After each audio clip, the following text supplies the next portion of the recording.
space for conversation around women's health through the lens of naturopathic and Eastern medicine. I am Sandy Ross, and this is Her Earth Medicine Podcast.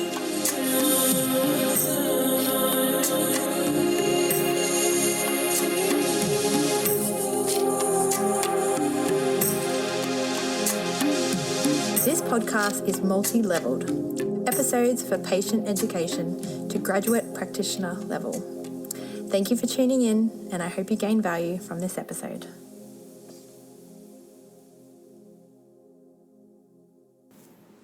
So let's dive into all things related to the earth element.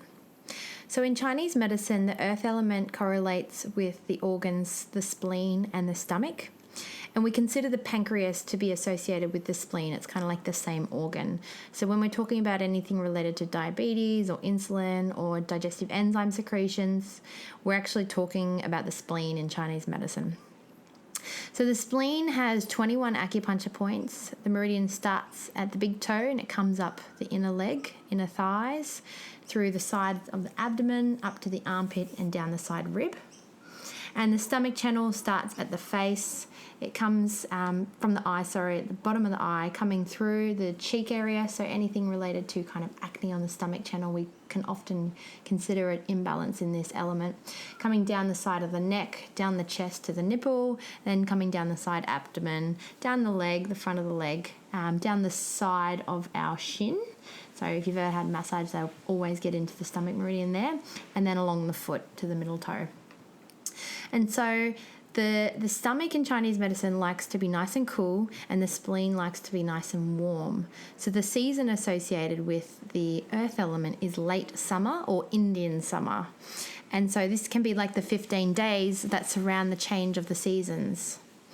It connects with the mouth and manifests in the lips. So in Chinese medicine, if someone walks in with dry lips or pale lips or purple lips, we can connect it with the spleen. The tissue association is the muscles, so atrophy and muscle wastage can be connected to the spleen. The secretion is saliva and the flavour is sweet. There's a main role related to the spleen and stomach in Chinese medicine, and that's to do with its digestive ability. So this is one of our main digestive organs. It's associated with our middle jiao, we call, and it has a huge role in what we call the TNT, or transportation and transformation of our energy. And this is basically being able to take our food and our drink and turn it into a substance that can be used as energy or to create blood. So this is the first line into making blood in our body. And so someone with a blood deficiency, we need to make sure they have a really strong middle jiao and really look at the quality of their earth element. The earth element constitution for the body type, I kind of think I'm a little bit of an earthy kind of constitution.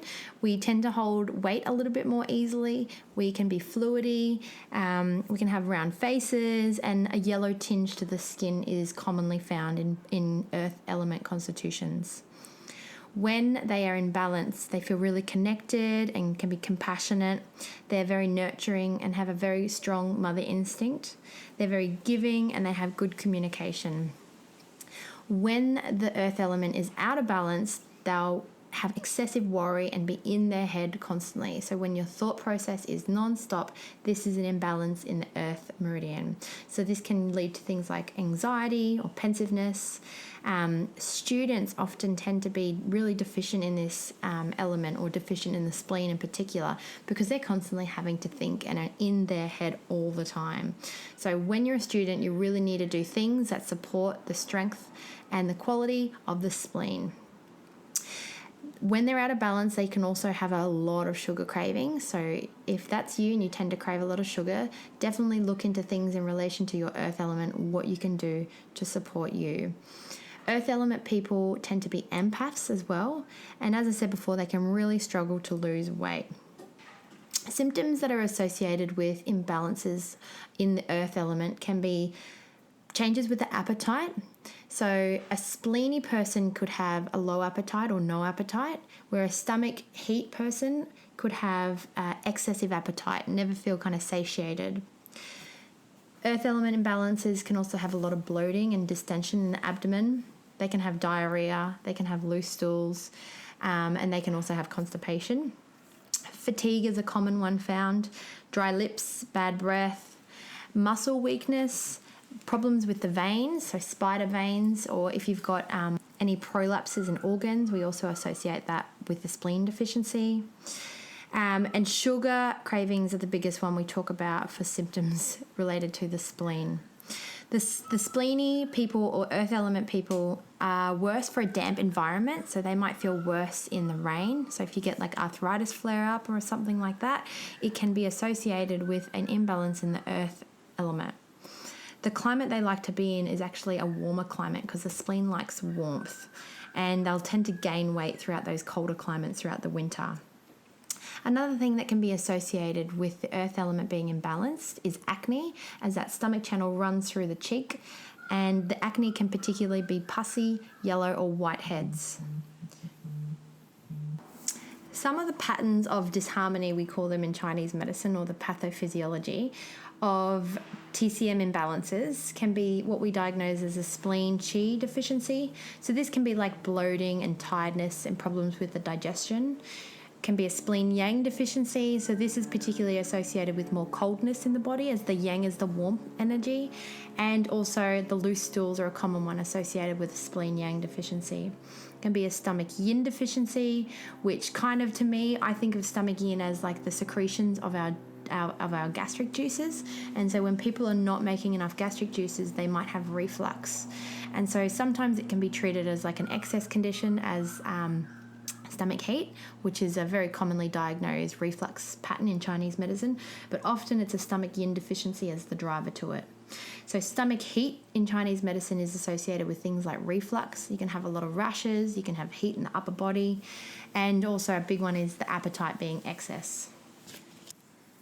So another thing we often associate with an imbalance in the earth meridian is dampness in the body. And so dampness can be anything from joint pain to acne to cysts on the ovaries or to cysts throughout the body. And we have a few types of dampness that can be found within the body when we're doing our diagnosis. It can be damp heat, which is where we diagnose with like a yellow tongue coating. And obviously the pattern is going to be more hot to feel. You can actually describe there's heat in the body, whether it's excess thirst or there's skin rashes. There can be damp cold, so that's more like when you've got the fatigue associated with it, you've got the cold joints, and there can be just general dampness through the body. So all these kind of patterns need to be worked through the earth meridian, and we need to work at tonifying in particular the spleen. Chinese dietetics can have a huge role in helping the earth meridian. I keep saying meridian, earth element. And in particular, it can be more so what we're avoiding as to what we're eating. Because as I've said before, the pancreas is actually associated with the spleen. And so blood sugar regulation really comes into it.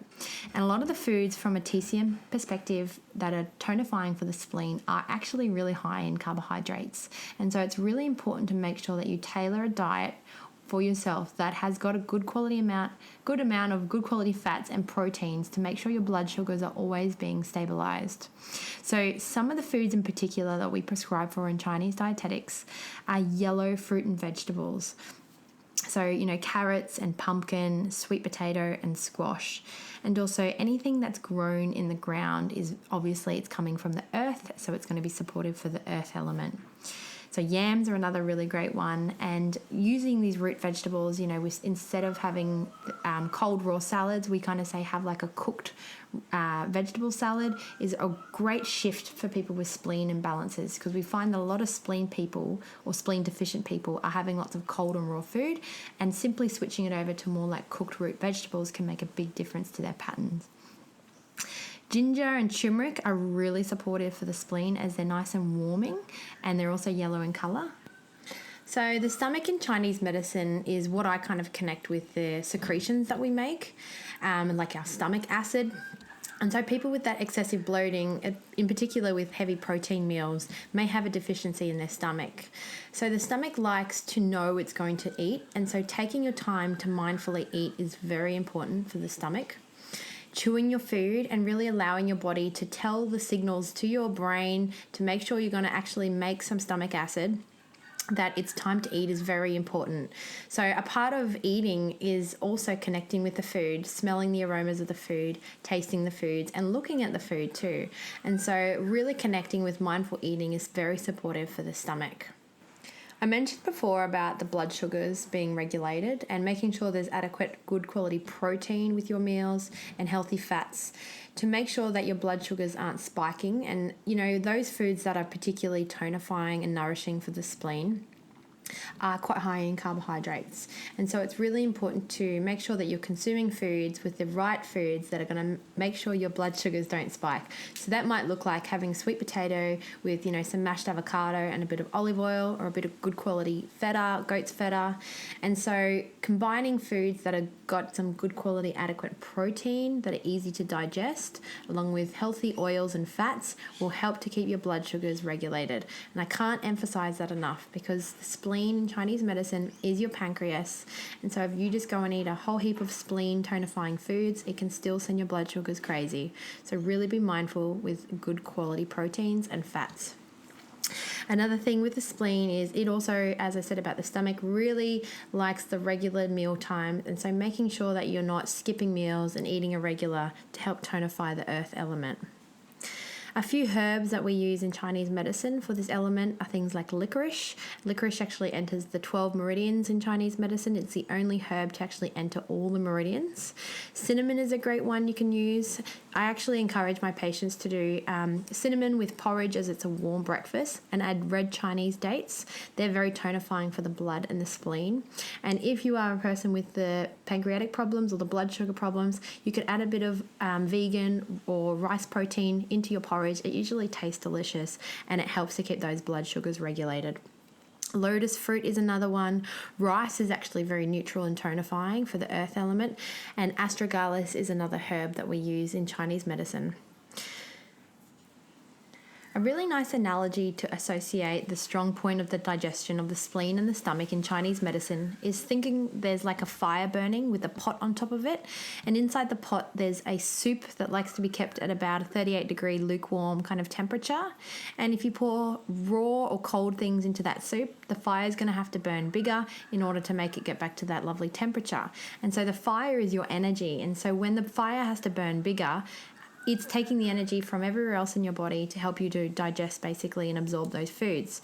So what I'm saying is the raw and the cold foods actually put more, they actually strain the digestive fire, and they weaken our ability to digest foods. So this is a really common one we see with people with spleen problems in the clinic, is they're eating a lot of raw and cold foods, and that might be they're having like a smoothie with all these beautiful ingredients and protein powders and whatnot, and then they're having a lovely salad. It's all great, but if you've got weak digestion and that fire is burning very slowly because you're constantly having the raw and the cold foods, then just by making the switch to a more cooked and warm diet can really help with that fire burning big again and encouraging you to have healthy digestion.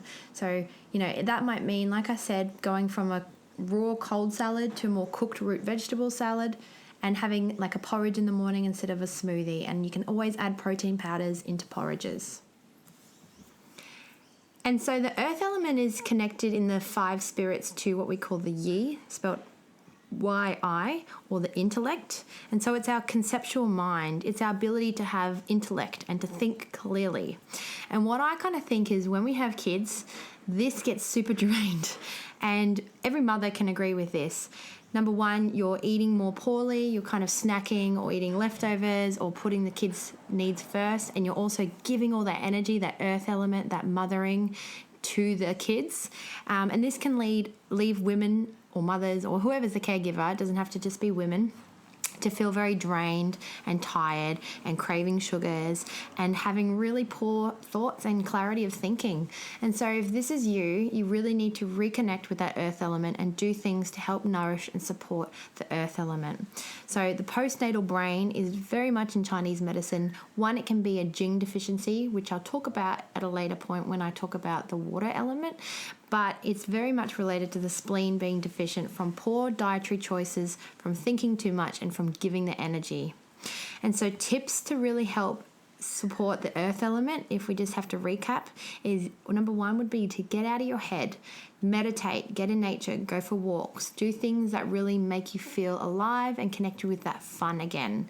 So being in the head and constantly thinking is not going to support the earth element.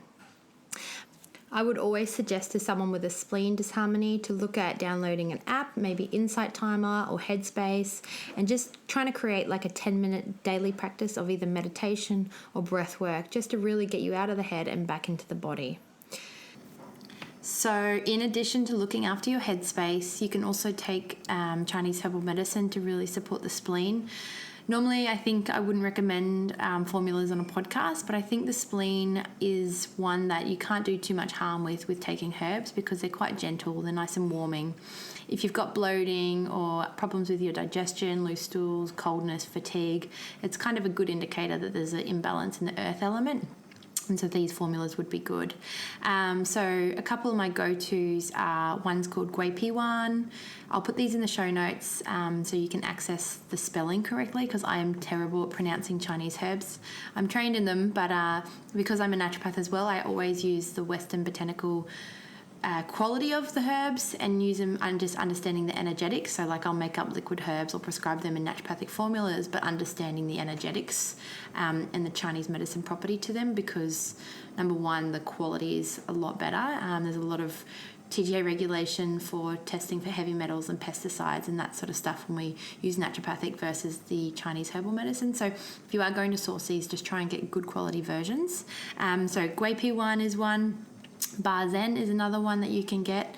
Buzhong Yiqi Tang is one that I really like when you have like delayed menstrual cycles, the bloating, the coldness, loose stools. And there's another one which is called the Ladies Tonic, which I'm really bad at pronouncing, so bear with me, and here I go, is Wuji Bai Fang Pian. But as I said, I'll put them in the show notes for you so you can try and find them. And you can always go and see a local acupuncturist or herbalist who will be able to put you in the right direction of where you can get good quality Chinese herbs. And yeah, so Chinese herbal medicine is amazing for supporting the earth element. And just to recap, that the diet is very important. This is probably one of the biggest areas to focus. So keeping sugars and the refined carbs to a minimum. That's like your white bread and white pasta, pastries and that sort of thing. Dairy, as that really kind of puts pressure and creates a bit too much damp in the earth element. Raw and cold foods and also cold drinks. Try not to eat too late at night. So the spleen likes that regularity of eating. There's a saying in Japan that they say, I probably can't say this correctly as well, but it's Hari Ichibu or something like that. And that means only eat to your 80% full. And I think that's such a good little phrase to keep with you, because so many of us stuff ourselves every meal, and it actually really puts pressure on our digestive system. Always try and eat seasonally and eat locally. Eat lots of colours. Eat your warming spices. They're really tonifying for the earth element. And eat mindfully, enjoying your food. That is so important. Don't have guilt and stress among the things you're eating, because you're not going to digest them. You'll put yourself into that fight and flight and stress response, and you won't be able to digest them. So when you are eating foods that you feel a little naughty with, just enjoy them. Think of the French paradox. They eat what they want. They just eat small amounts of it. I hope you've enjoyed this podcast. If you've been ticking the boxes with some of these things I've discussed, then you can always reach out to a Chinese medicine practitioner or an acupuncturist, or just implement some of these things that I've spoken about in the podcast. I hope you enjoyed it, and I'll chat with you soon. Bye for now.